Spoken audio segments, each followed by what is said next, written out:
আমাদের জীবনের যতটুকু সঞ্চয় করি আমরা একদম শুরু থেকে, অর্থাৎ একটি সন্তানকে পৃথিবীর আলো দেখানো থেকে শুরু করে তাদেরকে চাকরিরত জীবনে পৌঁছে দেওয়া পর্যন্ত যতটুকু সময় আমরা পার করি বা যতটুকু অর্থ আমরা উপার্জন করি, পুরোটাই আমরা ব্যয় করি সেই ছেলেকে মানুষ করার জন্য। মানুষ, কিন্তু মানুষ মানে মান হুঁশ যেটা দুটোই থাকে তাদেরকে মানুষ বলে। কিন্তু এখনকার সন্তান যারা, কিছু কিছু, আমি সবাইকে বলছি না, এখনকার সন্তানদের মধ্যে এই মানুষ কথাটা বলা যাচ্ছে না, কেন তাদের মান হুঁশ কোনোটাই আর কাজ করছে না। গুটি গুটি পায়ে ছোট্ট ছোট্ট ক্ষুদ্র ক্ষুদ্র টাকা সঞ্চয় করে করে এক বাবা মা তার সন্তানকে বড় করছে, মানুষ করছে, বিদেশে পাঠাচ্ছে তাকে কি করার জন্য, বড়সড় একটা চাকরি করার জন্য, যাতে সে নিজে প্রতিষ্ঠিত হয়, তার জীবনটা সুন্দর আনন্দে ভরে ওঠে। সেই ছেলে মেয়ে কি করছে, বিদেশ থেকে সুন্দর সংসার যাপন করছে, অথচ তার মা বাবার এমন অবস্থা করছে যে তাকে ক্যামেরার সামনে এসে বলতে হচ্ছে যে আপনাদের মধ্যে যদি কেউ থাকেন সহৃদয় ব্যক্তি, তারা আমাকে প্লিজ হেল্প করুন। কেন না, আমরা ঠিকমতো খেতে পড়তে কোনো কিছুই পারছি না। যেটুকু যা সঞ্চয় আমাদের সারা জীবনের ছিল, যেটুকু যা পুঁজি আমাদের জীবনে ছিল, পুরোটাই আমরা ব্যয় করেছি সেই ছেলেকে মানুষ করার জন্য, যে ছেলে আজকে চলে গেছে।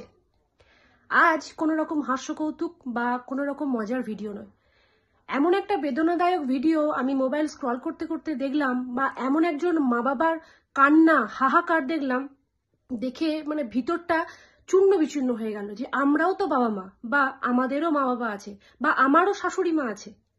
আমরা যদি প্রত্যেকটা সন্তান তার নিজে নিজের দায়িত্ব ঠিকভাবে পালন করতে পারি, তাহলে হয়তো এই বৃদ্ধ মা বাবা যে কাতর আর্জিটা একটা 6 ইঞ্চি স্ক্রিনে আমাদের মতো সাধারণ মানুষের কাছে পৌঁছে দিচ্ছে, সেটা বোধহয় করতে হয় না। আগে একটুকু শুনে নিন যে এই বৃদ্ধ বাবা মা ঠিক কি বলছেন, মোবাইলে বা একটা সোশ্যাল প্ল্যাটফর্মে এসে কি বলছেন, সেটা আগে শুনে নিন। চলুন। নমস্কার, আমি অরুণাংশু দাশগুপ্ত। 64 বছর 7 মাস বয়স আমার। পাশে আমার স্ত্রী। নমস্কার, মৌসুমী দাশগুপ্ত, আমার 59 ইয়ার্স ওল্ড। আমরা দুজনে আজকে অত্যন্ত অসহায় অবস্থার মধ্যে পড়ে এই ভিডিওটা করছি আর কি, আপনাদের কাছে পেশ করছি। আমরা ভীষণভাবে সংকটপূর্ণ একটা অবস্থার মধ্যে দিয়ে জীবন কাটাচ্ছি। আজকে আমরা বলতে গেলে আর্থিকভাবে সম্পূর্ণভাবে রকম নিঃস্ব হয়ে পড়েছি। একটিমাত্র ছেলে উপযুক্তভাবে শিক্ষিত, সে কম্পিউটার সায়েন্স ইঞ্জিনিয়ার ইত্যাদি MBA করেছিল। তো তার পেছনেই আমরা কনসেন্ট্রেট করেছিলাম সমস্ত। একরকম বলতে পারেন পথে বসিয়ে সে আমাদের বসিয়ে রেখে গেছে আর কি। তো গত 5 বছর ধরে আপ্রাণ চেষ্টা করেছি আমার এই সামর্থ্যে যতটুকু যা কিছু করতে পারি। আমি কোনোদিনই খুব একটা পাকাপোক্ত চাকরি কিছু করিনি।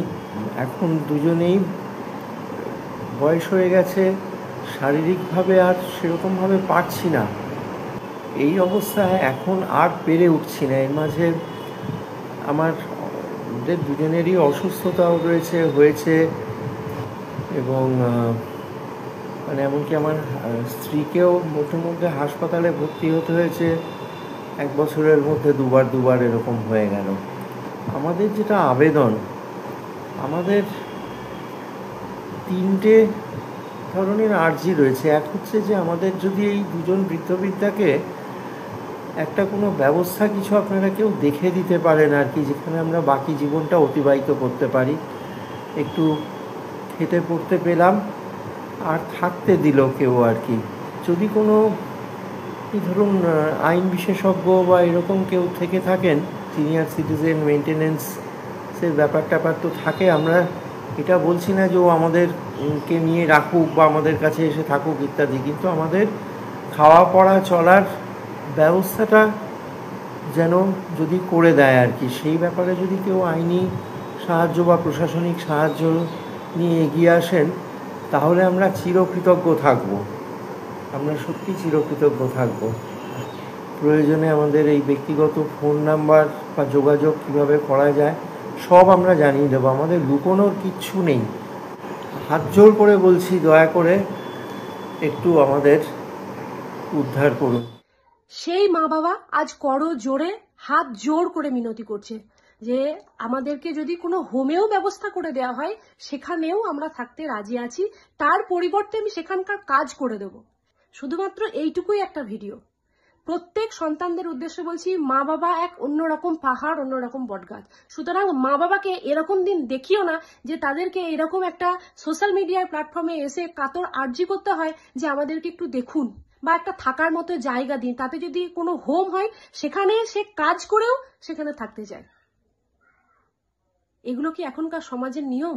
না, এখনকার ছেলে মেয়েগুলোকে যাদেরকে মানুষ করছি এক রাস চোখে স্বপ্ন নিয়ে, সেই সন্তান যদি তার পরিবর্তে আমাদেরকে এতটুকুও না দিতে পারে, সেই সন্তানকে কি সন্তান বলা যায় আমার জানা নেই।